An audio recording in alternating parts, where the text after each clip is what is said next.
Hi mga kapage, tara samahan niyo ako. Punta tayo dito sa Apprentice Jeweler. Update tayo ng resonance.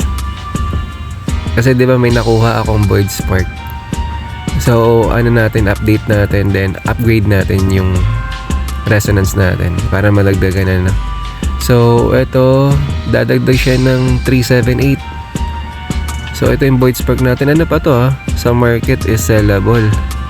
Talagang pwede ko ibenta pero hindi ko muna siya talaga binenta. Upgrade ko muna. Then kuha tayo dito sa bound gent fragment. So ito upgrade natin. Upgrade 1 step. So ayan, boom mga kapage. Plus 18 na and combat rating 4. So dumagdag na naman yung resonance natin Paldo na naman mga kapage.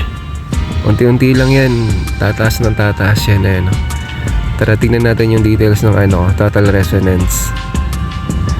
So, ito yung void spark.